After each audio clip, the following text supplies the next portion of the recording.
자, 계속 보시죠. 자, 177페이지 2절 물권의 일반적 효력. 뭐 이제 계속 나올 테니 자, 효력이란 말이 보이면 이거 뭘로 바꾸라고 그랬죠? 권리로 바꾸면 됩니다. 자, 효력이란 말이 보이면 뭘로 바꾼다? 권리. 그러면 지금 우리가 배우는 게 지금 물권을 배우는 거잖아요. 그 물권을 가지고 있는 사람을 우리가 뭐라고 그래요? 물권자. 그러니까 그러면 결국은 물권자에게는 어떤 권리가 있습니까? 와 같은 소리거든요. 이 소리가.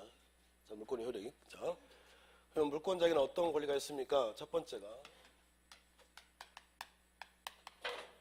자, 우선적 효력이래요. 우선적 효력. 우선적 효력. 우선적 효력. 자, 이 우선적 효력이란 말은 아무 때나 쓰는 말이 아니라 이게 경매가 됐을 때 쓰는 말입니다.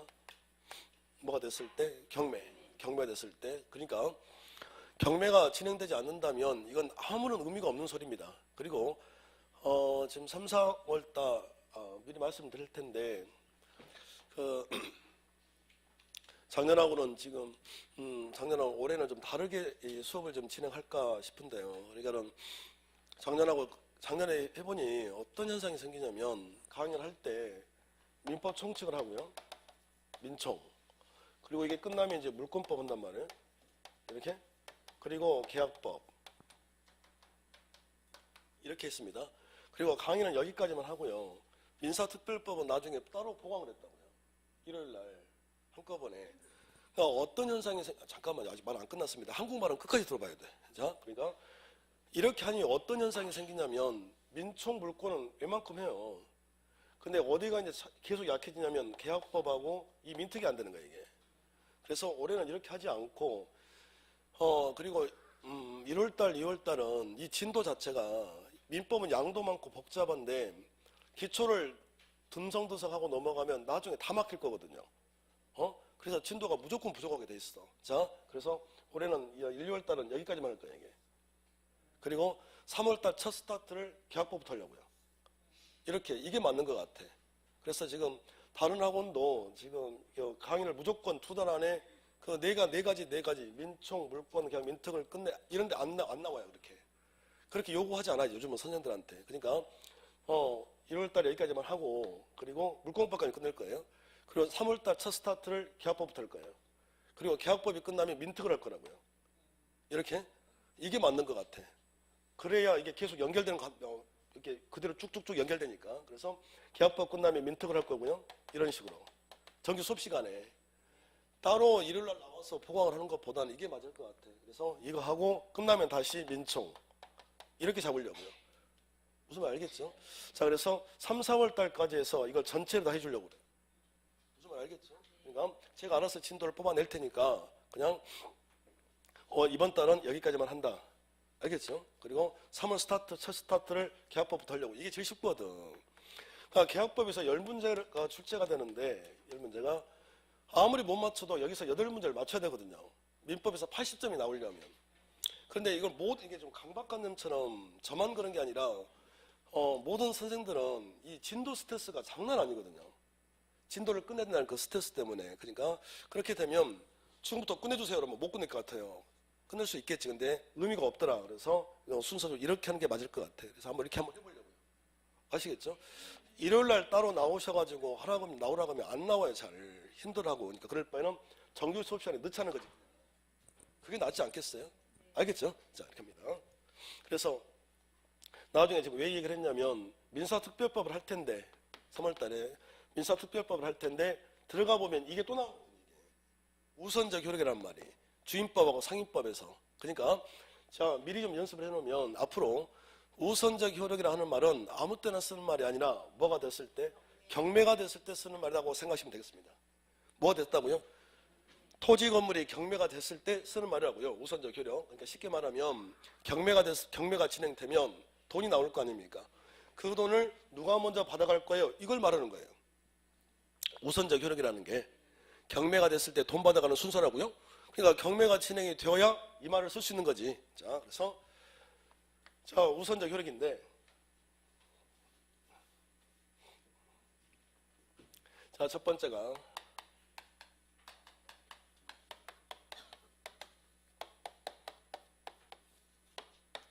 물권 상호 간의 우선적 효력이라는 게 있습니다. 물권 상호 간에. 그래서 자, 선물권이 있고요. 선물권 그리고 후물권이래요.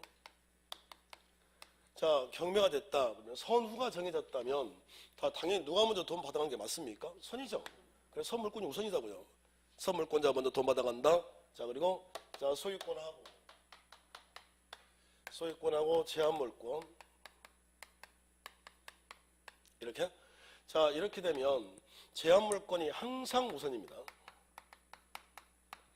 뭐가 항상 우선이라고요? 제한물권이 항상 우선이다. 설명할게요. 자, 여기 2억짜리 아파트가 있는데 여기에 자, 얘가 1번 저당권. 자, 액수가 1억. 다시. 자, 2번. 자, 얘가 저당권 이렇게 되어 있습니다. 액수가 1억 이래요. 그러면 이 상태에서는 우선적 효력이 뭐가 없다니까요. 그냥 다 돈 갚으면 되잖아, 이게. 그렇지 않나요? 그리고 자, 우선적이고 뭐가 없다는 소리가, 봐봐, 이 상태에서 자, 집이 경매로 넘어가더라도 1억씩 받아가면 되는 거 아닙니까? 그럼 언제 이제 문제가 터지냐면 이게 1억으로 빠졌다, 반토막. 이 상태에서 뭐가 된다면 경매가 진행됐을 때 쓰는 말이니까요. 그러면 1억이라고 하는 돈을 누가 가져갈 거냐, 누가 먼저 가져갈 거냐, 이 소리예요. 그러면 자, 1번, 2번. 그러면 얘가 선이죠. 그러면 누가 먼저? 얘가 1억 받아가고요. 얘는 한 푼도 못 받는다고요. 이걸 우선적 효력이라고 그래요. 이해되셨나요? 다시. 자, 2억짜리 집에 자, 1억의 소비대차. 자, 1억을 빌려주고서 1억의 소비대차. 저를 처음 보신 분이 눈이 또. 자, 소비대차를 저는 소만 적을 거예요. 소비대차라 하면 뭘 소비대차라고 그랬죠? 소비대차라 하면 돈을 빌려주고 빌려가는 행위를 소비대차라고 그래. 오늘 끝나고 나서 옆에 계신 분 중에 누가 제가 안 가져왔다고 10,000원만 빌려달라고 그래요. 한번 빌려달라고 하잖아. 그러면 나랑 소비대차 하는 거야. 한번 해봐봐. 알겠죠? 뭐 5,000원만 빌려줘봐. 그럼 어떻게 하면 돼? 지금 나랑 소비대차 하는 거야. 알겠죠? 자, 소비대차인데 소만 정사하면 그렇습니다. 자, 그리고 여기에 저당권이. 자, 이 상태에서 아무런 문제가 안 된다고 그랬잖아요. 근데 이 집이 반토막 1억. 이 집이 뭐가 넘어간다? 경매. 그러면 1억이라는 돈을 누가 가져갈 거냐 이거예요. 소유자가 가져가야 합니까? 저당권자가 가져야 됩니까? 저당권자. 얘가 가져가는 게 맞잖아요. 1억을. 이걸 우선적 효력이라고 그래요. 경매가 됐을 때 돈이 나오면 돈을 받아가는 순서를 우리가 우선적 효력이라고 한다. 그러면 선물권과 후물권이 있다면 누가 먼저 받아가야 돼요? 선. 소유권과 제한물권이 있다면 제한 물권자가 먼저 가는 게 맞잖아요. 됐죠?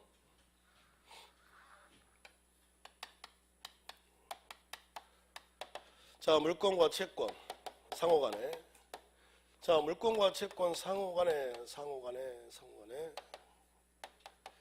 자, 우선적 효력을 보면 원칙은 물권 우선입니다. 원칙은 물권이 우선이다. 물권 우선. 자, 근데 예외로 말이죠. 예외. 자, 물권과 자, 채권. 이게 동등한 효력을 갖는 경우가 있어요. 물권과 채권이 동등한 효력. 언제 그러냐면 자, 이 채권이 등기가 된 채권이라면 얘가 달라집니다. 등기된 채권. 적고 설명하면 채권이 이게 등기가 되면 그때부터는 이 채권이 물권화가 돼요. 잠시 보류. 자, 그리고 자, 물권이 채권 이렇게 돼 있는데 아예 채권이 물권보다 우선한 경우도 있습니다. 이렇게 채권이 우선한 경우. 자, 일단 저것만 놓을게요. 자, 최우선 변제권이란 말이 있는데 그게 뭐냐면 보증금종 일정액.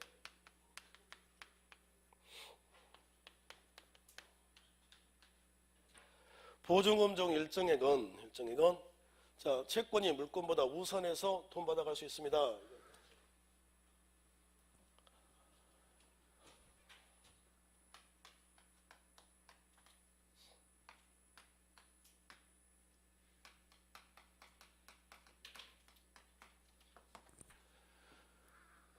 자, 의리 2억짜리 집에 자, 임대차 냈습니다. 그러면 의리 갖는 건 임차권이네요. 물권 채권. 물권, 채권. 채권. 자, 임대차니까 보증금이 있겠죠? 자, 보증금 1억. 이렇게요.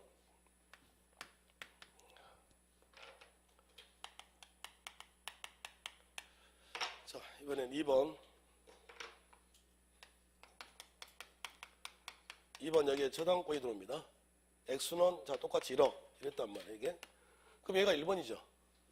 임차권이. 얘가 2번이잖아요. 근데 하나는 채권이고 이거 뭡니까? 이건 물권이에요. 이제. 아무런 문제가 안 생긴다고요. 이 상태에서는. 그런데 자, 이 상태에서 이 집이 반토막이 났다 또 그리고 경매가 진행됐다고요. 이렇게. 이제는 그러면 돈 액수가 얼마입니까? 1억. 1억이라는 돈을 누가 가져갈 겁니까? 지금 이 소리거든요. 그러면 채권이 아무리 1번이더라도 물권과 채권이 붙었다고요. 지금 이 상태에서. 그러면 누가 우선이라고요? 물권 우선. 무슨 말이죠? 얘가 1억 받아가고 얘는 못 받는다니까요. 선생 그런 법이 어디 있습니까? 하는 눈빛인데 그런다고요. 그런다니까요. 그러면 세입자 입장에서는 어이없죠. 헐이지 헐. 불안해 안 불안해? 불안하죠. 내가 임대차 남의 집에 세를 살고 보증금을 줬는데 집주인 담보 제공해서 이번호 저당권자가 들어오더라도 경매가 되면 한 푼도 못 받고 쫓겨나는 거 아니에요. 이게 억울해 안 억울해? 억울해. 그래서 이 사람들이 끊임없이 억울해 죽겠어요 라고 막 외친다고. 그래서 국가에서 법을 하나 만들었으니 그 법이 주택임대차보호법이라는 법을 특별법으로 여기서 만든 거라고요. 이런 문제 때문에. 그러니까 여기는 일반 민법이고요. 특별법에 가면 이제 주택임대차보호법이 적용되면 얘보다 먼저 받아갈 수 있다는 건 특별법이라고요. 그러니까 특별법에서는 별도로 배울 거라니까요. 3월 달에. 아시겠죠? 지금은 일반 민법에서는 물권과 채권이 붙으면 누가 이긴다고요? 물권. 그러면 얘 불안해 안 불안해? 불안하겠지. 그렇지 않을까요? 그래서 이제 뭘 해달라고 그래? 등기. 채권을. 그래서 채권을 이제 임차권을 등기하면 이제 뭐가 된다고 그랬네요? 물권화가 된다. 이 뜻을 알아야 되는데 다시 봐봐요.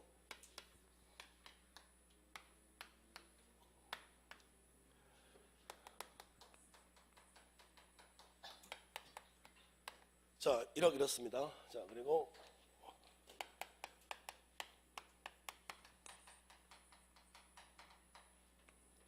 제도를 미친 것 같네. 내가 지금.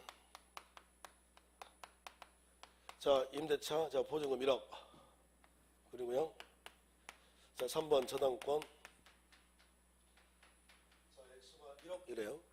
그러면 자, 순서 봐보실래요? 순서 1번, 2번, 3번이죠. 지금 순서가 그렇잖아요. 자, 근데 자, 물권, 채권, 물권이죠. 이 상태에서 아무런 문제가 안 돼요. 집주인 돈 다 갚으면 되는 거지 이게. 자, 근데 어떤 문제가 있을 수 있냐면 이 상태에서 자, 이 집이 2억으로 빠집니다. 그리고 이 집이 이제 경매로 넘어가요. 이렇게. 그러면 이제 2억 나왔잖아요, 이게. 자, 2억이라는 돈을 받아가는 순서라고요. 받아가는 순서. 일단 누가 받아갈까요? 얘가 1번 1억 받아가죠. 자, 얘는 채권이고 얘는 물권이죠. 누가 먼저 받아간다고? 얘가. 그럼 얘는 한 푼도 못 받는 거지. 억울해 안 억울해 이제? 억울하죠. 자, 그래서 자, 이 임차권을 등기를 했다니까요. 이게 등기를 했다고. 그러면 채권이 등기가 되면 무슨 화가 된다고요? 물권화가. 물권화가 된다니까요. 물권의 성질을 가져요. 그러면 어떤 일이 벌어지느냐? 자, 2억짜리 2억. 자, 받아가는 순서가 자, 얘가 1번 받아. 그죠? 그리고 이제 물권화가 됐으니 자, 얘가 2번 받아가고 얘가 한 푼도 못 받는다고요. 그러면 채권을 등기하게 되면 물권화가 된다는 그 말의 뜻은 선순위 물권자보다는 후순위요. 후순위 물권자보다는 선순위. 그냥 물권으로 생각하시면 되겠죠. 이해되셨나요? 물권화라고 그랬습니다. 채권이 등기가 되면 물권이 된다면 틀린 거예요. 물권화라고 화. 물권이 채권이 물권이 될 수는 없는 거지. 남자가 여자가 될 수 있어요? 하리수 때문에. 아우 참. 아무튼 자, 안 돼요. 잠깐만. 자, 그러니까 빼고. 자, 될 수 없다. 될 수 없다. 특이한 거니까 그건. 알겠죠? 자, 물권의 성질을 갖는 거예요. 성질. 아래쪽 봐봐. 이제 채권이 물권보다 우선한다. 예를 들어서 말이죠. 자, 바꿔볼게요. 순서를. 자, 임차권인데 예를 들어서 자, 이게 보증금이 6천이라고 해볼까 이제는 6천. 보증금 6천. 자, 근데 말이죠. 이 집이 자, 경매가 넘어가는데 액수가 이게 아니라 자, 1억 나왔다고 쳐봅시다. 1억 된 거야. 그러면 1억이라는 돈을 이제 누가 먼저 받아갈 거냐 이거잖아요. 그리고 자, 이 집이 대구광역시에 있는 집이라고 해봅시다. 그러면 대구광역시에서 보증금이 6천이야 지금. 그러면 소액이죠. 광역시에서 보증금이 6천이란 말은 이걸 소액보증금이라고 그래. 소액보증금. 그럼 이 상태에서 집이 경매가 됐다? 그러면 서민들인데 이 집이 경매가 돼서 돈을 한 푼도 안 챙겨주면 어떻게 살라고요? 그러니까 이 상태에서 경매가 되면 6천만 원을 다 챙겨주는 게 아니라 6천만 원 중에서 2천만 원만. 이게 1번이라고. 그러니까 선순위 저당권자보다 얘보다 얘가 먼저라고요. 그러면 먼저 2천만 원 챙겨주고 그리고 2번 얘가 얼마 받아갈 수 있죠? 얼마라고 그랬어? 이제 8천. 아니 금액 1억이니까 얘가 8천 받아가고 그리고 나머지는 한 푼도 못 받아. 그러면 만약에 보증금 중 일정액, 그러니까 소액이라면 보증금이 소액이라면 보증금 중에서 일정액은 선순위 물권자보다 먼저 받아가는 거 아닙니까? 등기를 안 했더라도 이해가 되신가요? 등기를 안 했더라도 보증금이 소액이라면 그 보증금 중에서 일정액, 광역시라면 2천만 원 제일 먼저 받아갈 수 있다니까요. 그래서 그 젊은 친구들은 만약에 내가 지금 신혼집을 얻어야 되겠어? 근데 그 집이 예를 들어서요. 집이 아파트인데 등기부를 떼봤더니 담보가 풀로 잡혀 있잖아요. 그러면 그 집에 지금 세례 들어가면 얼마나 마음이 불안하겠습니까? 그러니까 대구광역시라면 어떻게 하면 될까? 보증금을 2천만 원만 걸면 돼요. 그러면 이게 최우선 변제니까 저당권 있건 말건 얘는 제일 먼저 챙겨준다는 거 아닙니까? 그러니까 2천만 원은 항상 확보가 된 거지. 이해가 되셨나요? 아니 어떤 집 보면 대출을 막 90% 받았는 데도 있다니까. 그러면 100% 못 받아요 그게. 알겠죠? 그러니까 그 금액을 말하는 거예요. 자 그러면 결론. 자 경매 됐을 때 자 물권 상호간에는 선물권과 후물권이 있다면 뭐가 우선? 선물권이 우선, 소유권과 제한물권은 제한물권이 우선. 좋죠. 제한물권 항상 우선한다. 그리고 자 토지 건물이 있는데 내가 토지 건물에 권리를 가지고 있는데 그 토지 건물이 경매로 넘어갔다고요. 그랬을 때 내가 물권을 가지고 있다. 물권자의 권리니까 나는 물권을 가지고 있고 채권자가 있다면 누가 우선? 내가 우선. 물권 우선. 근데 만약에 그 채권이 등기화되어 있는 채권이면 얘가 달라지죠. 무슨 화가 되는 거예요? 물권 화라고 그랬습니다. 저는 물권이 된다면 틀린 거고요. 물권의 성질을 갖는다. 이게 무슨 말이에요? 물권 화가 된다는 말이. 그러니까 어쩌라고 그러니까. 선물권보다는 후순위고. 알겠죠? 그리고 후순위 물권보다는 선순위. 이해 되셨나요? 그리고 자 채권이 물권보다 우선한 경우도 있다. 그러니까 저는 지금 설명을 다 해줬는데 이 돈 받아가는 순서를 민법에서는 잘 안 물어봐요. 저는 지금 설명을 다 해줬는데 어디서 이제 주로 물어보냐면 중개사법 시간에. 거기서는 자세히 해줄 거라고 우리 돌리고 선생님께서 잘 해줄 거니까 그때 가서 잘 배우시면 돼. 아시겠죠? 예, 자 우선적 효력까지 했습니다. 자 그리고 자 178페이지 2번에 물권적 청구라는 게 있죠. 자, 물권 청구. 자 핵심 하이라이트인데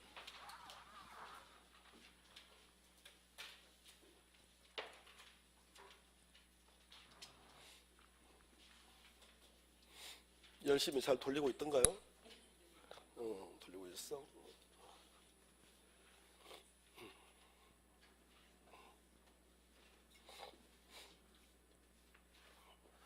저는 저보고는 하라고도 못할 텐데 어떻게 처음 봐가지고 1교시 때부터 이렇게 돌리라 몰라. 노래를 이렇게 불러주나 몰라. 좀 당황스러웠죠. 전국에 그런 선생이 없어. 근데 좀 달라요. 좀 다를 거야 아마. 근데 거기는 저하고는 좀 성향도 좀 다르긴 하지만 근데 온리 이렇게 강의 준비를 많이 한 사람이기 때문에 아마 제가 봤을 때 중개사로만 가지고 따지면 저 빼고요. 중개사로만 가지고 따지면 대구에서는 타의 추종을 불허할 것 같아. 내 느낌이 그래. 오랫동안 봐온 바에 의하면은 친하냐고요? 친하지 그래. 거기는 친구가 아니라 동생이지 후배지. 동생 거기는 딱 봐도 나보다 어려 보이잖아요. 친구가 아니지 어떻게 친구처럼 뭐. 나 오늘 오전 수업 끝나고 나 송승한테 전화해서 읽을 거야. 둘이 친구라 그랬다고. 아 거기가 좀 늙어 보이나? 호호호. 진짜? 왜? 30대 같이 보인다고 제가? 좋아라. 아, 바람 폈어요. 미안하니까. 딱 한번 폈어요. 자, 아무튼 잘해줄 거니까 이렇게. 그리고 아마 2차에서는 중개사에서 그 점수가 한 80점 이상 나오면 2차가 떨어질 수가 없거든. 사실 그래요. 그리고 그 나름대로 실력이 빵빵하지. 그러니까 잘 해줄 거라고 봐. 그러니까는 아마 그렇게 되면 동차 합격이 쉽거든요. 동차. 그러니까 2차가 지금 2차가 공법 중개사 공시세법인데, 그죠? 그런데 사실은 2차의 당락은 2차의 결정은 제가 봤을 때는 그래요. 2차 결정은 동차 합격해야 되잖아 지금. 그러면 공법에서 까락만 안 나오면 돼요. 정말이야. 공법에서 까락만 안 나오면 되고, 그러니까 40점만 넘기면 돼. 40점만. 그리고 그 점수를 중개사에서 따오면 돼요. 그러니까 중개사는 조금만 해도 봐봐. 계속 돌려주는데. 딸 수 있다니까. 화이팅. 알겠죠? 그리고 자, 1차 과목은 이제 민법하고 개론인데 둘 중에 하나만 꽂히면 돼. 개론 민법을 다 잘할 수는 없거든요. 솔직히 그러잖아. 그러니까 그 민법을 하라는 소리도 하지 않고, 그러니까 개론이 맞으면 개론을 더 많이 하시고, 민법이 좀 마음에 들면 사람 말고 감옥이. 자, 그러니까 하나 꽂혀가지고 둘 중 하나가 80점 맞아버리면 되는 거잖아. 사실은. 그러면 얼마나 수월하겠습니까? 그렇게 해서 전략을 짜서 준비하면 남은 시간 동안 오면 동차 합격 충분히 가능하다. 알겠죠? 절대 포기하지 말고 화이팅 하는 겁니다. 봅시다. 자, 효력이 두 가지라고 그랬는데, 첫 번째, 효력이 다른 말로 바꿔봐요. 권리.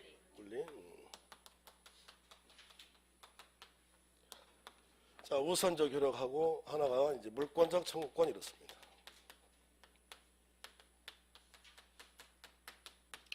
자, 물권 청구권 일단 중요하죠.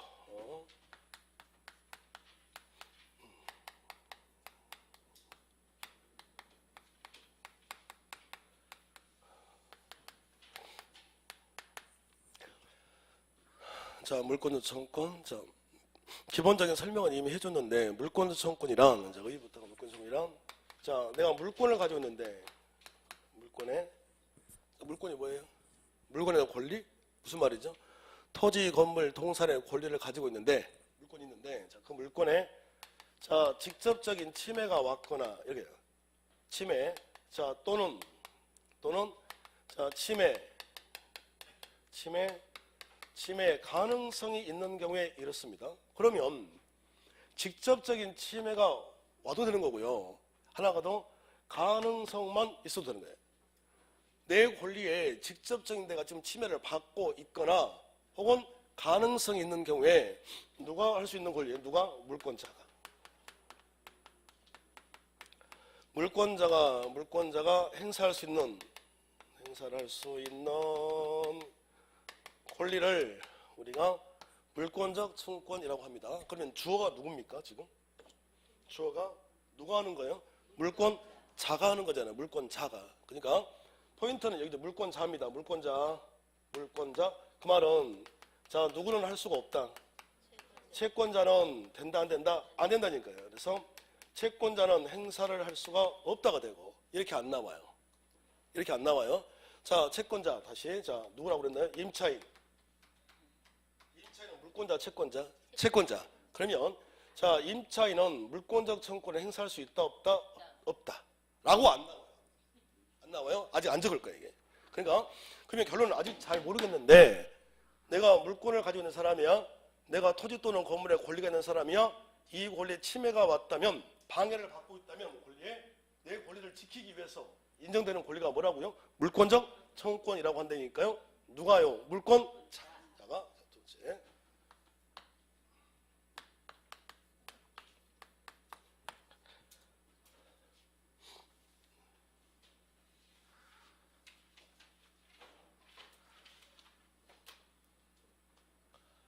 자, 종류를 보면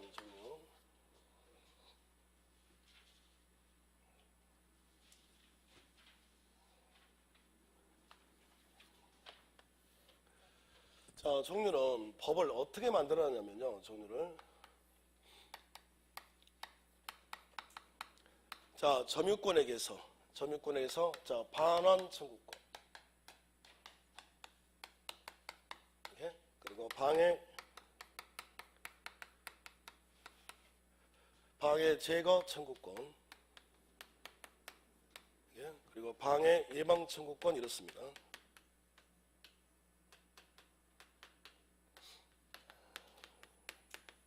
이렇게.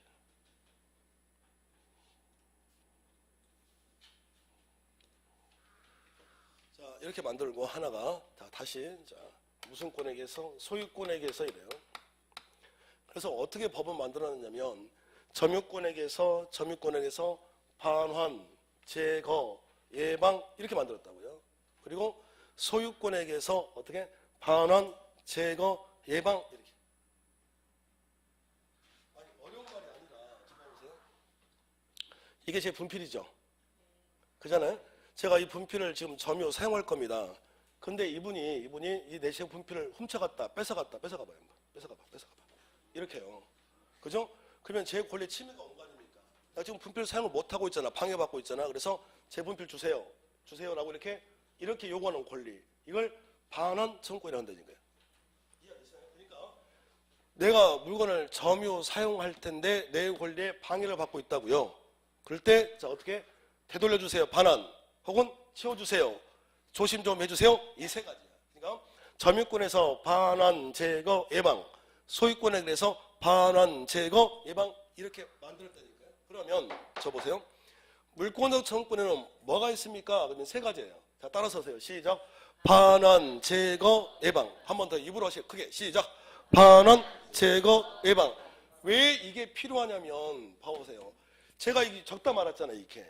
그러면 지금 물권적 청구는 누구만 행사하는 거라고요? 물권자만. 그러면 채권자가 안 된다면서요. 그죠? 채권자는 안 된다. 그러면 봐보자. 임차인은 물권적 청구를 행사할 수 있다 없다? 없다. 라고 안 나와요. 이렇게.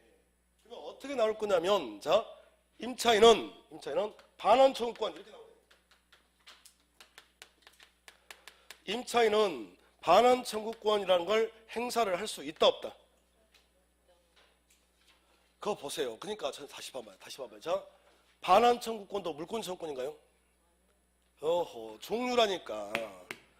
물권적 청구권 안에 반환, 따라서 하세요. 시작. 반환, 제거, 예방. 이거 전체가 물권 청구권이지. 얘도 물권적 청구권, 얘도 물권 청구권, 얘도 물권 청구권. 그러니까 물권적 청구권을 행사할 수 있느냐, 없느냐 이렇게 물어보는 게 아니라 90%가 반환 청구권이니까요. 반환을 청구할 수 있느냐, 없느냐 이렇게 나와요. 그러면 반환을 청구한다는 건 누가 하는 겁니까? 물권자니까. 그 물건을 반환해달라는 말은 그 물건에 권리가 있다는 소리 아니겠습니까? 그러니까 물권자만 되는 거지. 그렇지 않겠어요? 자, 그러면 다시 말하자. 그러면 임차인은 물권자 청구권 행사 돼야 안 돼? 안 돼. 그 말이나 임차인은 무슨 청구권 행사가? 반환 청구권 행사가 된다 안 된다? 안 된다. 이렇게 나온다니까요. 그러니까 앞으로 다시 자, 반환 청구권도 물권자 청구권, 방해 제거 청구권도 물권자 청구권, 방해 예방 청구권도 물권자 청구권. 물권자 청구권에 몇 가지 있다고요? 세 가지가 시작. 반환 제거 예방 이렇게 해요. 그러니까 점유권에게서 반환 제거 예방, 소유권에게서 반환 제거 예방 이렇게 만들어 놓고 자, 이 소유권에 관한 반환 제거 예방 이 세 가지를 다른 물권에 이렇습니다. 다른 물권에 준용한다 이렇게 해요. 이렇게 돼 있다니까. 다른 물권에 준용한다. 이 말은 다른 물권에 가져다 쓰세요. 이렇게 만든 거예요.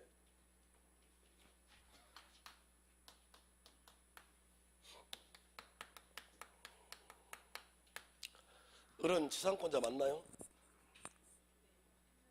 지상권자 맞죠? 얘 물권자 맞나요?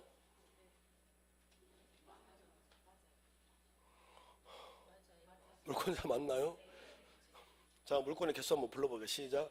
점유권 시작. 점유권, 소유권, 지지전. 그쵸? 유치권, 질권, 저당권. 그게 물권이라면서요. 그걸 갖는 사람을 뭐라고 그래요? 물권자. 그러면 이거 물권 맞죠? 자, 그럼 얘 물권자 맞아요? 맞아요. 그럼 얘한테 지금 사용권이 있다는 거 아닙니까? 그런데 이 토지를 병이라는 사람이 해줬잖아요, 이거요. 불법 점유를 하고 있다고. 그러면 무슨 권에 기해서? 지상권에게서 내놔라고 반환을 청구할 수 있다 없다? 있어야 될 거 아닙니까? 이 반환 청구권이 물권적 청구권이라니까요. 근데 문제는 봐봐요. 민법은 안 그래도 조문수가 많아요. 1조부터 1118조문으로 구성되어 있다고요.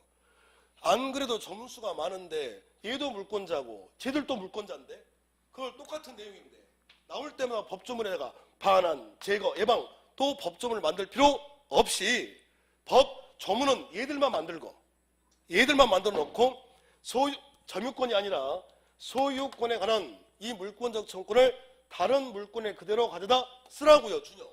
그러니까 다른 준용 규정이 있기 때문에 다른 물권자들도 물권 청구 행사가 되는 거지. 그래서 지상권자도 준용하라고 그랬으니 지상권자도 반환, 제거, 예방이 된다고요. 법조문이 없더라도.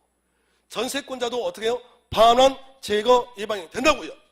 다른 물권자도 물권 청구 행사할 수 있다라고 깔끔하게 만들어준 거예요. 법조문수를 주려고. 이해가 됐습니까? 근데요. 다른 물권에 준용하라고 그랬는데 자, 유치권하고 질권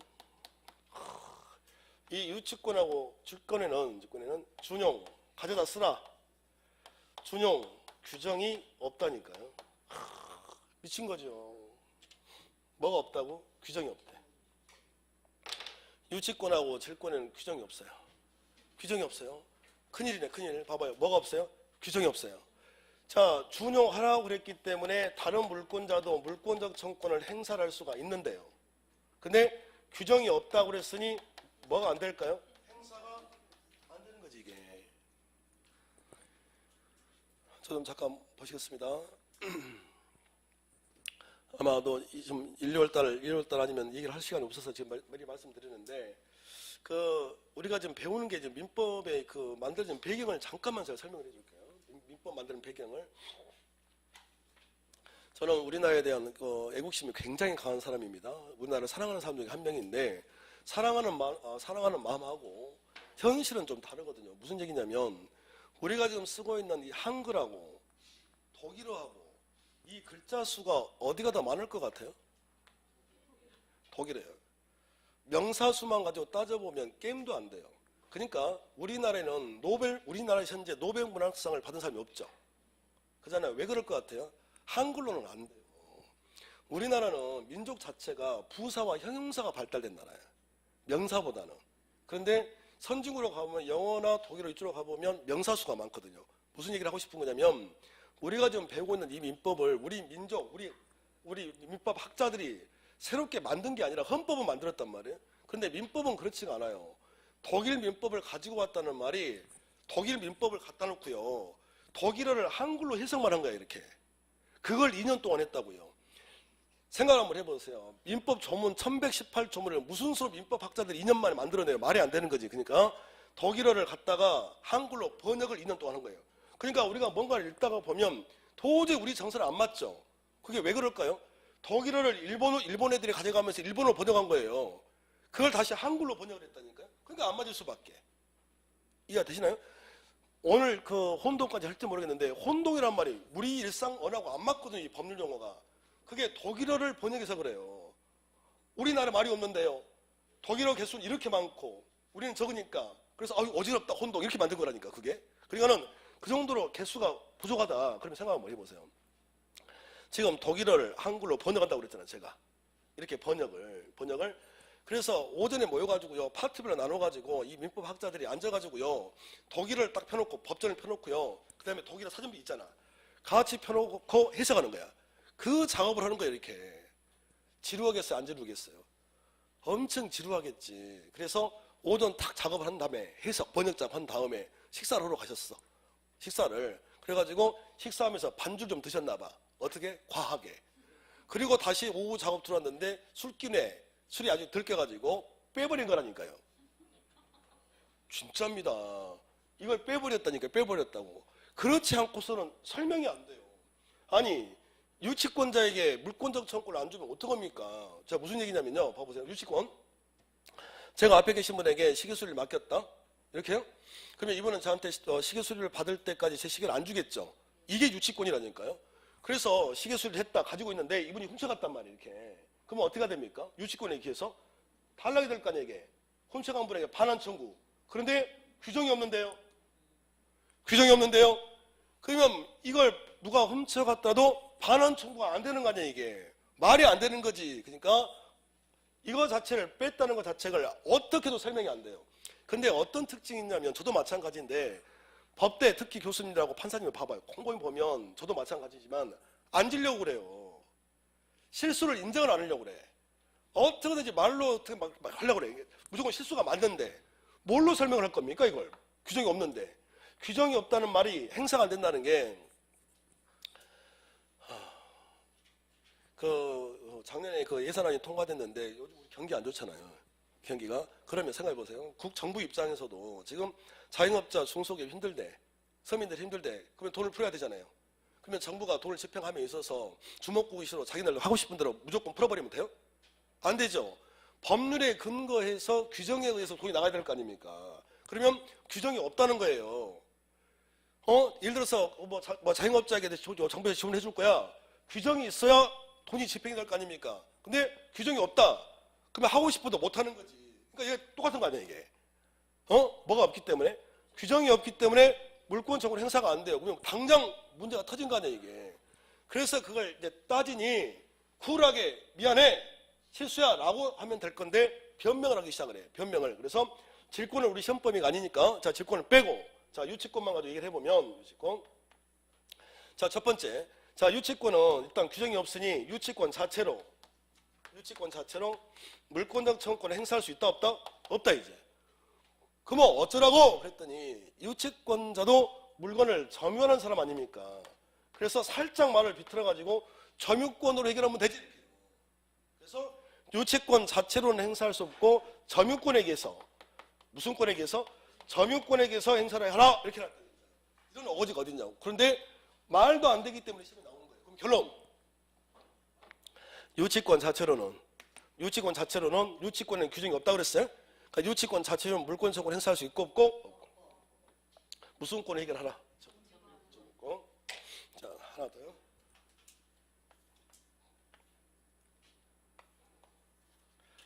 자, 다른 물권에 준용하라 그랬는데 준용규정.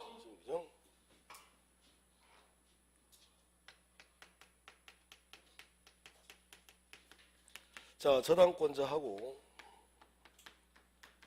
지역권자. 여기도 하도 많이 틀려가지고. 자, 저당권자와 이 지역권자와 지역권자는 자, 물권적 청구권 중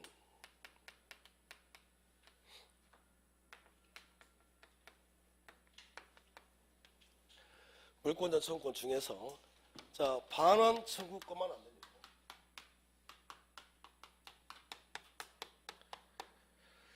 지금 포인트가 뭐라고 되어 있습니까? 이게 중이 붙었네. 중. 응? 물권적 청구권 중에서 뭐가 안 된다고요? 반환 청구권만 안 된다. 그럼 왜 그럴까 생각을 해보면 저 보세요. 반환을 요구한다는 게 좀 전에 봐봐요. 제가 제 분필인데 이분이 분필을 훔쳐갔다. 근데 제가 이분에게 반환을 요구한다. 왜요? 내가 분필을 뭐 하려고? 쓰려고. 내가 사용하려고. 내가 점유하려고 주세요. 이거 아닙니까? 누군가에게 반환을 요구한다는 게 내가 그 물건을 사용하려고 달라 이 소리 아닌가요? 그런데 가만히 보니 자, 이 저당권자와 지역권자 얘네들은 뭔 일을 하지 않아요? 저당권자 점유해야 하네요.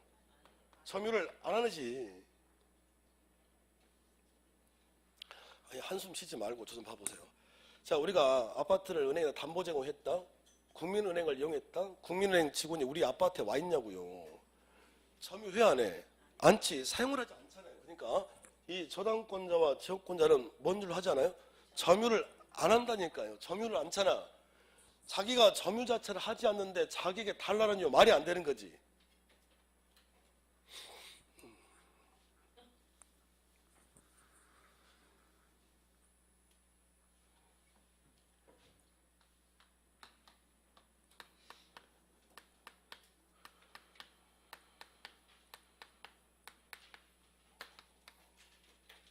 자, 예를 들어서 자, 1억에 소비대차 저당권 이렇습니다. 이거 봐보세요. 자, 저당권자는 나중에 채무자가 돈을 갚지 않으면 이 담보물을 경매를 신청할 수 있는 권리잖아요. 그 권리밖에 없는 거지. 이 임야를 사용을 하지 않잖아요. 그러니까 점유 안 한다고. 여기까지 이해가 되십니까? 자, 채무자가 1억짜리 임야를 담보로 제고하고 돈을 빌려갔습니다. 근데 그 후에 이 채무자가요, 이 수목들을 벌채를 해요. 잘라, 이게. 그래서, 자, 외부로 반출하려고 그래요. 반출. 이렇게. 그래서, 이거 쌓아놓은 거지, 지금. 이렇게. 통나무처럼 이렇게. 이렇게. 지금 이해가 되셨습니까? 자, 이걸 본 이 저당권자가, 요거. 나에게, 요거 수목들. 자, 나에게 달라고 반환을 청구할 수 있다, 없다? 없다고요. 반환을 청구한다는 말은 나에게 가지고 오라는 소리인데, 얘는 애시당초 처음부터 뭔 일을 하지 않습니까? 점유를 하지 않는 사람이잖아요, 이게. 그렇지 않을까요? 그러면 뭘 요구할 수 있을 뿐이냐면, 요걸 그 자리에 가져다 놓으라고, 여기다가 이렇게. 여기. 그게 이거라니까요. 그러니까, 자, 이 제거란 말을 가지고 와보면, 제거가, 자, 일단 치워라, 철거. 하고 하나만 더 원상회복이라니까요. 이렇게. 자, 제거, 철거, 원상회복. 시작. 제거, 철거, 원상회복. 세 가지가 같은 말입니다. 한번 더 해보세요. 시작. 제거, 철거, 원상회복. 무슨 얘기냐면,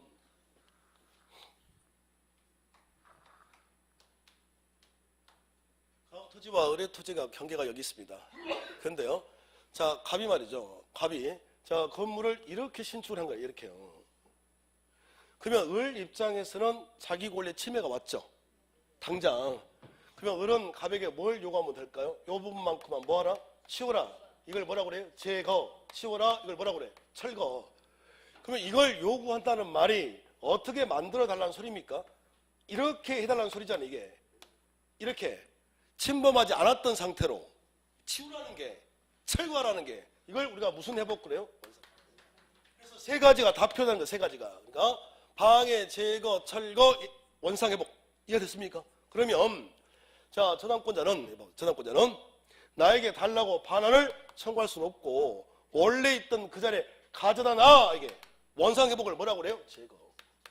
이거잖아요, 이게. 그러면 제거를 요구할 수 있죠. 됐습니까?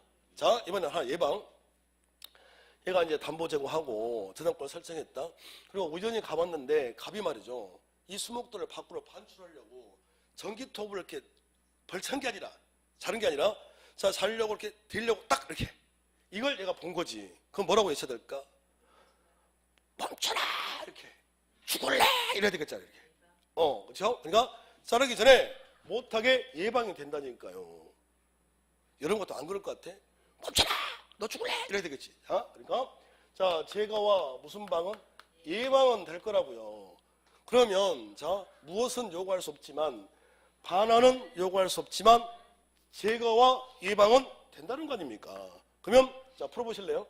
자, 저당권자에게는 물권적 청구권이 인정되지 않는다. OX.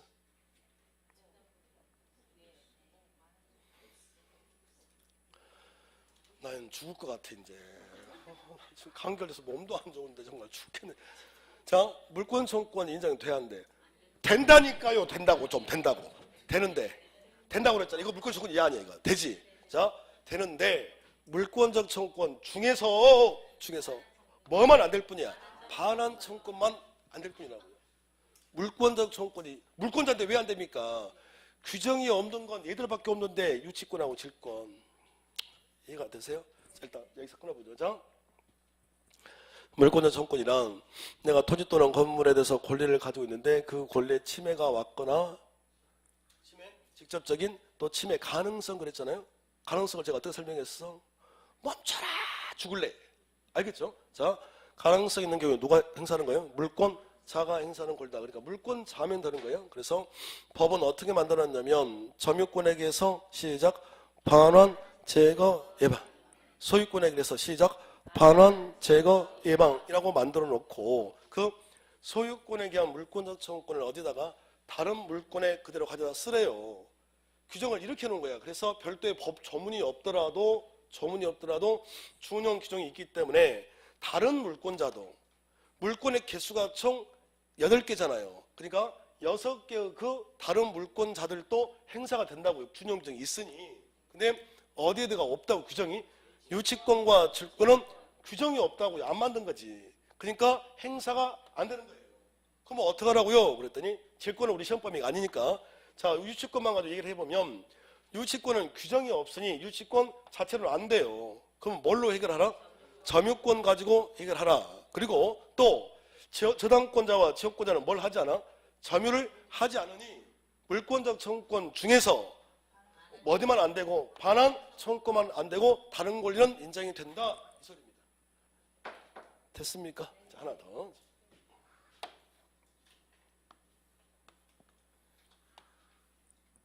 자, 소유권에 의한 소유물 반환 청구권인데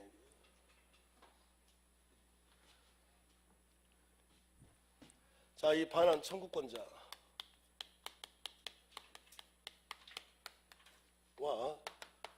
상대방이 있습니다. 이렇게 청구권자 상대방, 청구권자 상대방. 자, 그러면 반환 청구권자는 자, 현 소유자가 합니다. 누가 한다고요? 현 소유자가. 그러면 자, 누구나 할 수가 없냐면 전 소유자. 전 소유자는 할 수가 없다. 자, 적고 설명하면 자, 상대방.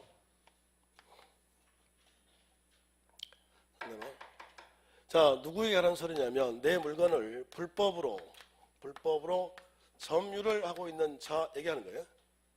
불법으로 점유하고 있는 자. 그렇다면 자, 적법하게 점유를 하고 있는 자, 이자들 적법하게 점유한 자에게는 행사를 할 수가 있다 없다? 이거예요?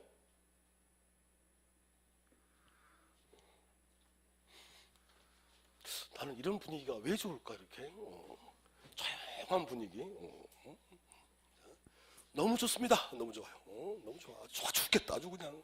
네, 봐봐요.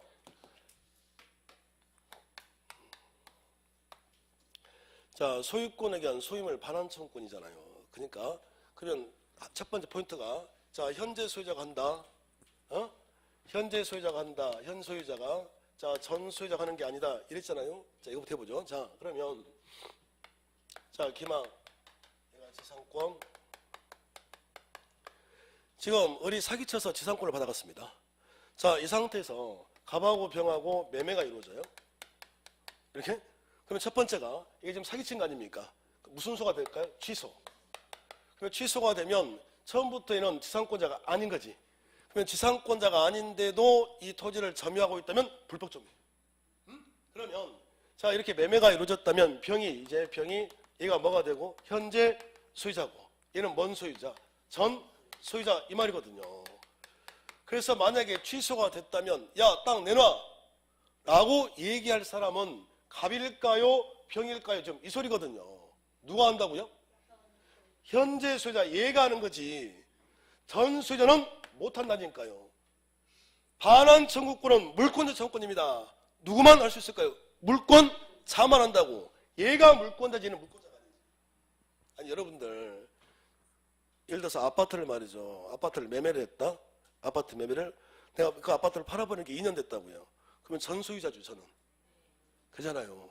근데 그 집에 도둑이 들었네. 도둑이 들었다? 그럼 막 발벗고 나서가지고 내가 해결해 줄게 이래요? 관심 없잖아요. 그러니까 전 소유자는 못한다니까. 누가 하는 거예요? 현 소유자가 뭐 한 사람에게 내 물건을 불법으로 가지고 있는 자에게 내놔! 라고 요구한 걸 소유물 반환 청구라고 그래요. 그러면 적법하게 점유한 자에는 행사가 안 된다는 말이